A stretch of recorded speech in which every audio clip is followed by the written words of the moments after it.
Good morning, everyone. Today I'm going to be reading The 500 Hats of Bartholomew Cubbins by Dr. Seuss, sponsored by First 5 Yuba County, and I'm going to have a little bit of help from the king. Hello! Since this whole book is about a young man who doesn't seem to know how to show proper respect to royalty, although he is trying, if you say so, I thought it might be fun to have the king's input. So I will read and then we will show you the pictures. Here we go. The 500 Hats of Bartholomew Cubbins by Dr. Seuss.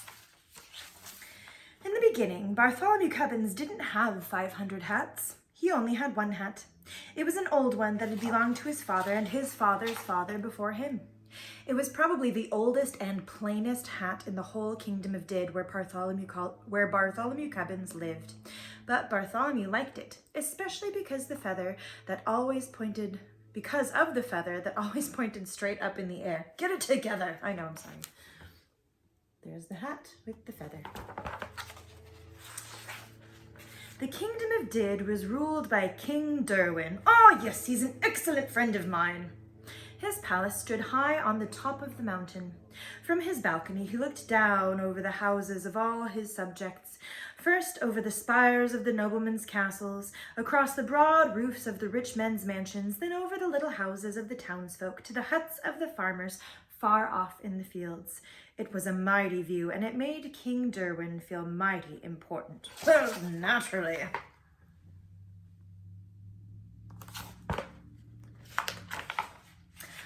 Far off in the fields, on the very edge of a cranberry bog, stood the hut of the Cubbins family.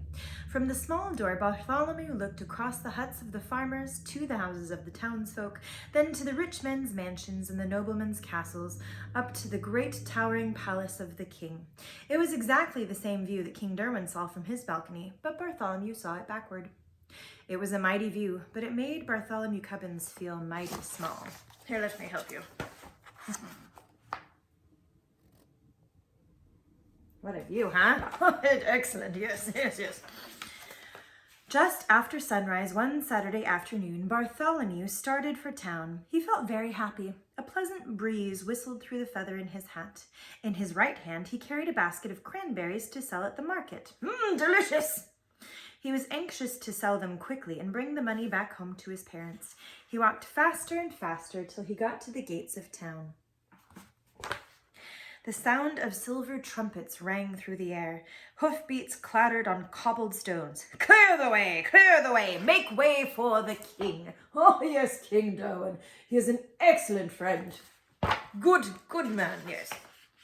All the people rushed for the sidewalks. They drove their carts right up over the curbstones. Bartholomew clutched his basket tighter.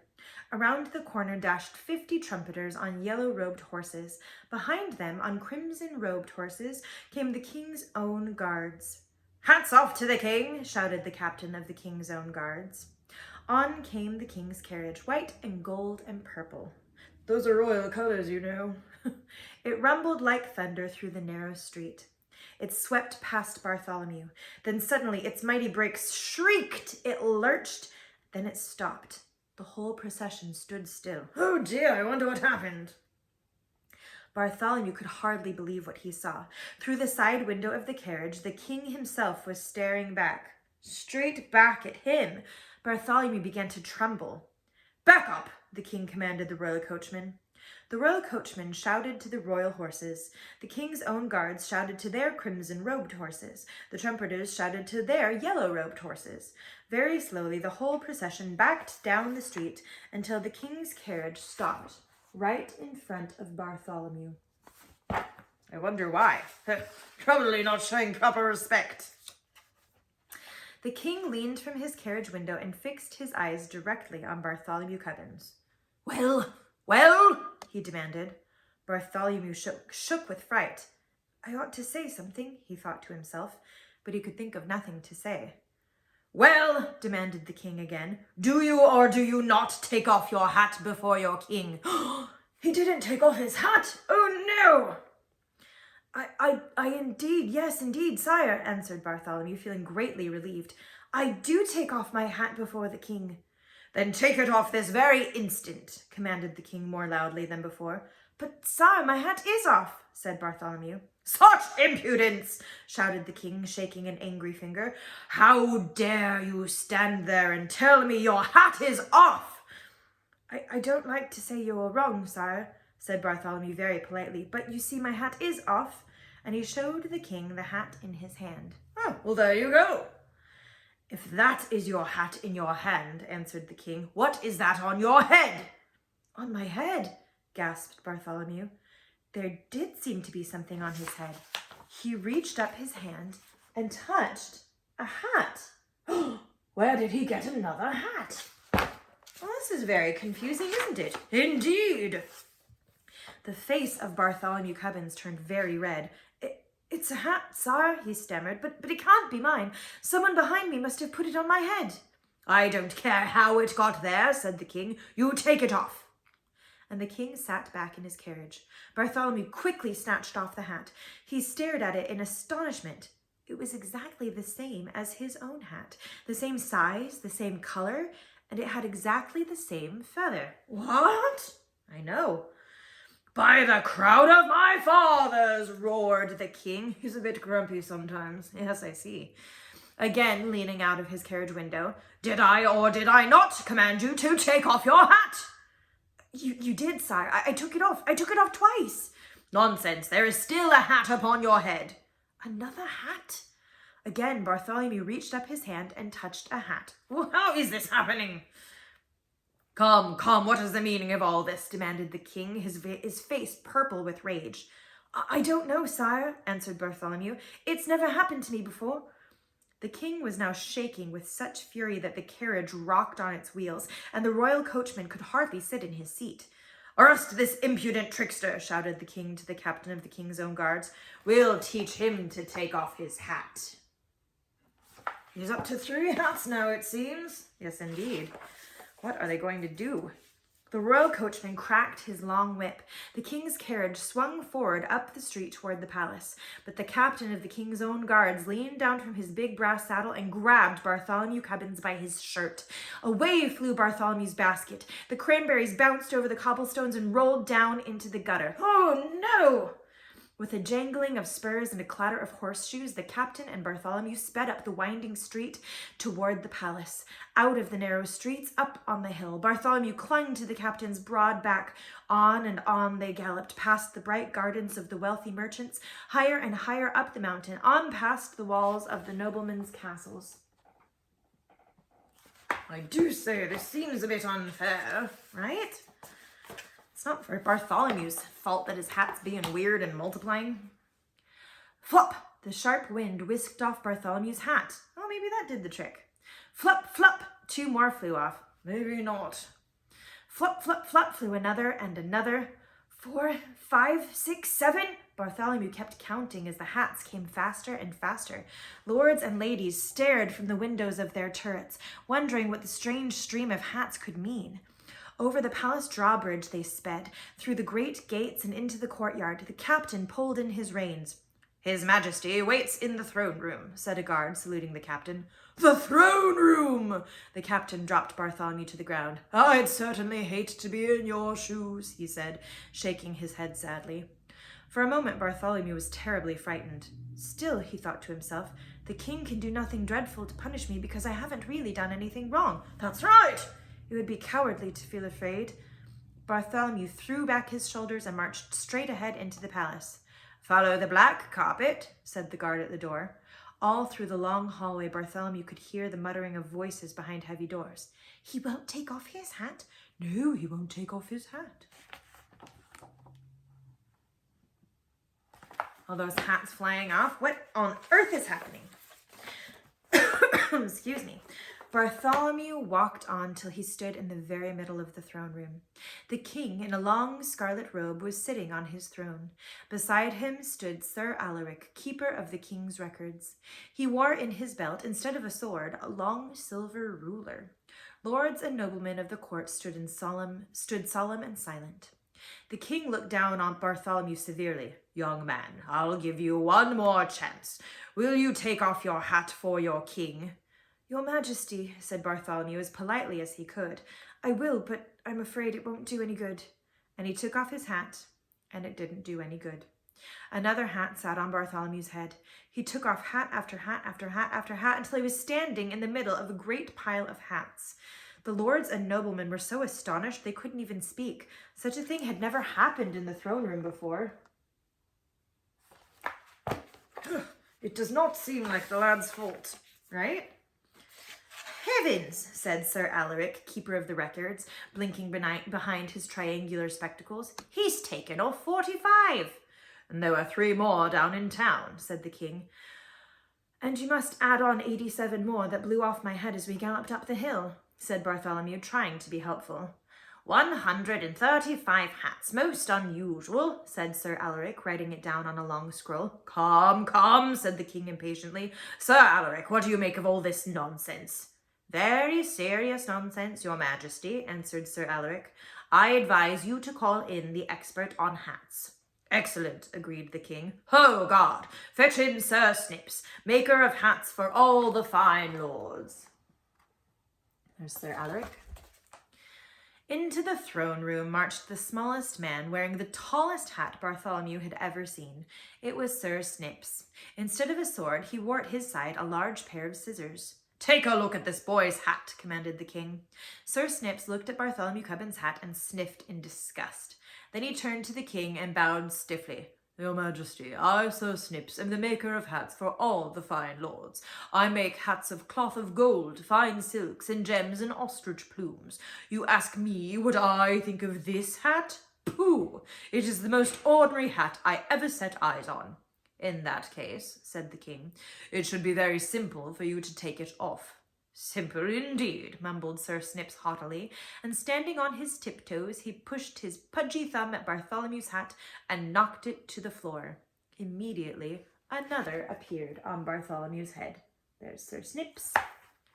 He's a very small man, isn't he? Yes. Screebies! Screamed Sir Snips, leaping in the air higher than he was tall. Then he turned and ran shrieking out of the throne room. Apparently he was startled. Dear me, said the king, looking very puzzled. If Snips can't do it, this must be more than an ordinary hat.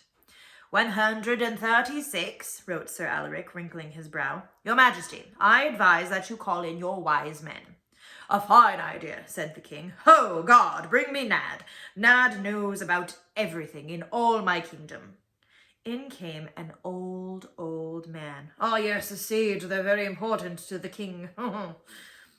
He looked at the hat on Bartholomew's head, and he looked at the pile of hats on the floor. Nad, my wise man, can you take off his hat? Asked the king. Nad shook his head solemnly. Solemnly, no.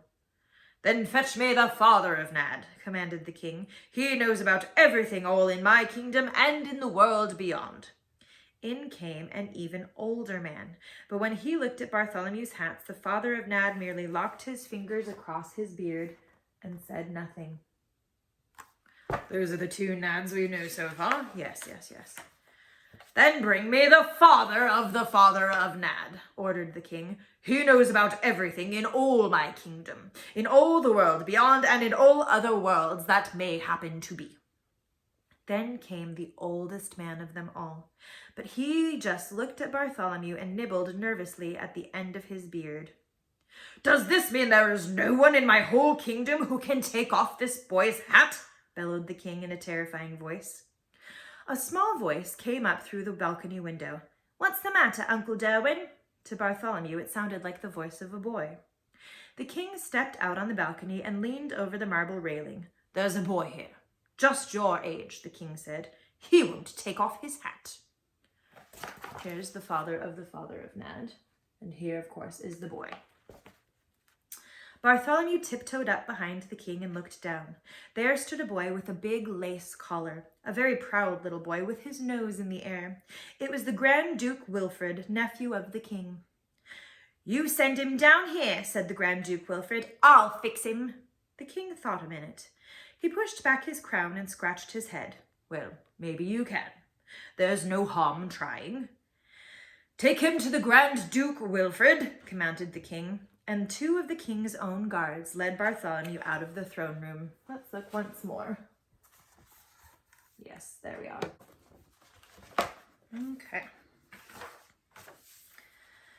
"Pooh," said the Grand Duke Wilfred, looking at Bartholomew's hat and laughing meanly. "That hat won't come off. You stand over there."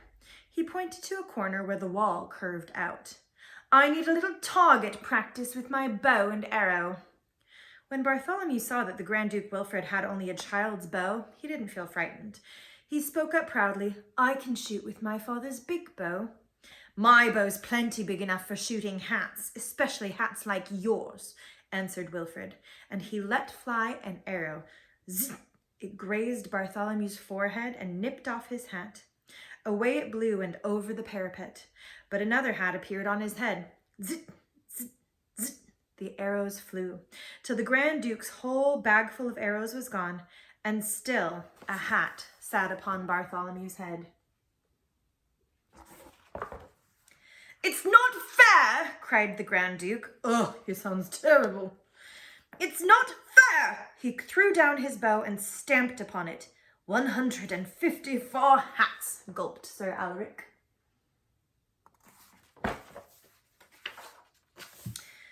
"These hats are driving me mad!" The king's voice rang out through all the palace. "Why waste time with a child's bow and arrow? Fetch me the mightiest bow and arrow in all my realm. Fetch the yeoman of bowmen." "Yeoman of the bowmen," echoed all the lords and noblemen of the court. A gigantic man strode out across the terrace. His bow was as big as the branch of a tree. The arrow was twice as long as Bartholomew and thicker than his wrist. "Yeoman of the bowmen," said the king, "shoot off this boy's hat and make it stay off." Bartholomew was trembling so hard he could scarcely stand straight. The yeoman bent back his mighty bow. Grrr! Like a mad giant hornet, the arrow tore through the air toward Bartholomew Cubbins. Grrr! The sharp arrow bit through his hat and carried it off, on and on for a full half-mile. That is impressive. Grrr! It plunked to a stop in the heart of an oak tree. Yet there, on Bartholomew's head, sat another hat. My goodness! The face of the yeoman of the bowmen went white as the palace walls. "It's black magic!" he shrieked. "It does seem to be something very strange, doesn't it?" "Black magic, that's just what it is," sighed the king with relief. "I should have thought of that before. That makes things simple. Back to the throne room. Call my magicians." In the whole throne room there wasn't a sound as loud as a breath.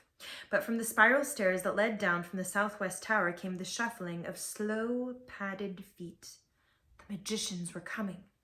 Low and slow, they were chanting words that were strange.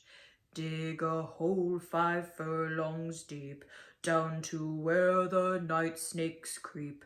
Mix and mold the mystic mud, Malbur, Talbur, Bibbler, Tud." In came 7 black-gowned magicians, and beside each one stalked a lean black cat. But of course it must be black, right? Magic, right? They circled around Bartholomew Cubbins, muttering deep and mysterious sounds. "Stop this useless muttering," ordered the king. "I want a chant that will charm away this boy's hat." The magicians huddled over Bartholomew and chanted, "Winkibus tinkibus, fortici clay, hat on this demon's head, fly far away. Howl, men, howl away, howl away, howl away. Yowl, cats, yowl away, yowl away, yowl away. Hat on this demon's head, seep away, creep away, leap away, gleep away, never come back." Do you think that worked? Probably not. "A mighty good chant," said the king, looking pleased. "Are you sure it will work?" All the magicians nodded together. "But," said the king, looking puzzled, "there still seems to be a hat upon his head. How long will it take for the charm to work?" "Be calm, O sire, and have no fears," chanted the magicians. "Our charm will work in 10 short years." 10 years, gasped the king. "Away, fools," he shouted. "Out of my sight. I can't wait 10 years to get rid of this hat. Oh dear, what can I do? What can I do?" "If I were the king," said the Grand Duke Wilfred, "I'd chop off his head." "I know, that kid's a brat." Maybe I shouldn't call children brats, but it does fit. It does fit this child. A dreadful thought, said the king, biting his lip. But I'm afraid I'll have to. Did I say the king and I were friends?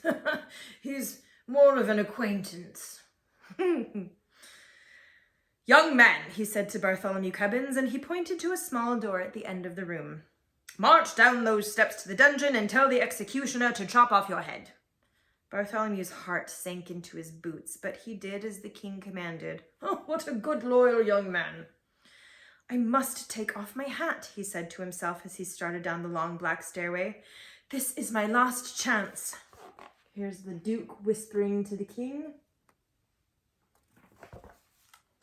One hat after another he tore from his head. 156, 157, 158. It grew colder and damper. 217, 218, 219. Down, down, down. 231, 232, 233. It seemed to Bartholomew he must be in the very heart of the mountain. Who's there? Said a voice from the blackness. Bartholomew turned a corner and stepped into the dungeon. The executioner was whistling and swinging his axe idly because at the moment he had nothing to do. In spite of his business, he really seemed to be a very pleasant man. Oh, that is nice. The king says you must chop off my head, said Bartholomew. Oh, I'd hate to, said the executioner, looking at him with a friendly smile. You seem like such a nice boy. Well, the king says you have to, said Bartholomew, so please get it over with. All right, said the executioner, but first you've got to take off your hat. Why? Asked Bartholomew. That's going to be a problem. I don't know, said the executioner, but it's one of the rules. I can't execute anyone with his hat on. Ha ha ha! Right? All right, said Bartholomew. You take it off for me. The executioner leaned across the chopping block and flipped off Bartholomew's hat. What is this? He gasped, blinking through the holes in his mask, as another hat sat on Bartholomew's head. He flipped this one off, and then another, and another.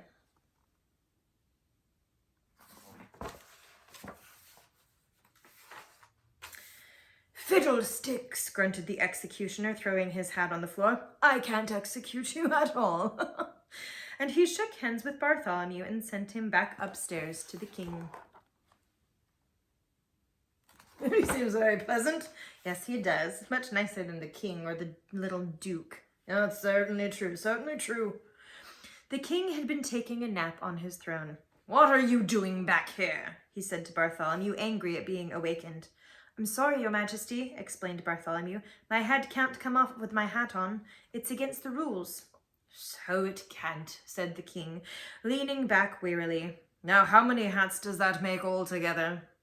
The executioner knocked off 13, and I left 178 more on the dungeon steps, answered Bartholomew. 646 hats, mumbled Sir Alaric from behind his scroll. Uncle Darwin, yawned Grand Duke Wilfred. I suppose I'll have to do away with him. Send him up to the highest turret, and I, in person, will push him off. This child is dreadful. Yes, he is. Wilfred, I'm surprised at you, said the king, but I guess it's a good idea. So the king and the Grand Duke led Bartholomew Cubbins up toward the highest turret. Up and up the turret steps he climbed behind them. This is my very last chance, thought Bartholomew. He snatched off his hat. 347! He snatched off another. He pulled and he tore and he flung them behind him. 398, 399! His arms ached from pulling off hats, but still the hats came. Bartholomew climbed on. 448, 449, 450, counted Sir Alaric, puffing up the stairs behind him. Suddenly, Sir Alaric stopped. He looked. He took off his triangular spectacles and wiped them on his sleeve, and then he looked again. The hats had begun to change. Hat 451 had not one, but 2 feathers. Hat 453 had 3, and hat 453 also had 3 and a little red jewel. Each new hat was fancier than the one just before. Your Majesty, cried out Sir Alaric. But the king and Grand Duke were way up where they couldn't hear. They had already reached the top of the highest turret. Bartholomew was following just behind. Step right out here and get out on that wall, snapped the Grand Duke Wilfred. I can't wait to push you off. Look, they're getting fancier. I wonder what that means. But when Bartholomew stepped up on the wall, they gasped in amazement. He was wearing the most beautiful hat that had ever been seen in the kingdom of Did. It had a ruby larger than any the king himself had ever owned. It had ostrich plumes and cockatoo plumes and mockingbird plumes and paradise plumes. Besides such a hat, even the king's crown seemed like nothing. It is quite a bit grander than the king's crown. The Grand Duke Wilfred took a quick step forward. Bartholomew thought his end had come at last. "Wait!" shouted the king. He could not take his eyes off the magnificent hat. Look at that hat. "I won't wait," the Grand Duke talked back to the king. "I'm going to push him off now. That new big hat makes me madder than ever." And he flung out his arms to push Bartholomew off. But the king was quicker than Wilfred. He grabbed him by the back of his fine lace collar. "This is to teach you," His Majesty said sternly, "that Grand Dukes never talk back to their king." And he turned the Grand Duke Wilfred over his knee and spanked him soundly, right on the seat of his royal silk pants. "Oh, maybe he is a bit of a friend." "And now," smiled the king, lifting Bartholomew down from the wall, "it would be nice if you would sell me that wonderful hat." "$4.98, $4.99, broke in the tired voice of Alaric, Sir Alaric, who had just arrived at the top of the stairs. "And that," he pointed to the hat on Bartholomew's head, "makes exactly 500. 500, exclaimed the king. "Will you sell it for 500 pieces of gold?" "Anything you say, sire," answered Bartholomew. "You see, I've never sold one before." The king's hands trembled with joy as he reached for the hat. Slowly, Bartholomew felt the weight of the great hat lifting from his head. He held his breath. Then suddenly he felt the cool evening breezes blow through his hair. His face broke into a happy smile. The head of Bartholomew Cubbins was bare. "Finally! Look, Your Majesty, look!" he shouted to the king. "No, you look at me," answered the king, and he put the great hat on right over his crown. Arm in arm, the king and Bartholomew went down to the counting room to count out the gold. Then the king sent Bartholomew home to his parents, no basket on his arm, no hat on his head, but with 500 pieces of gold in a bag.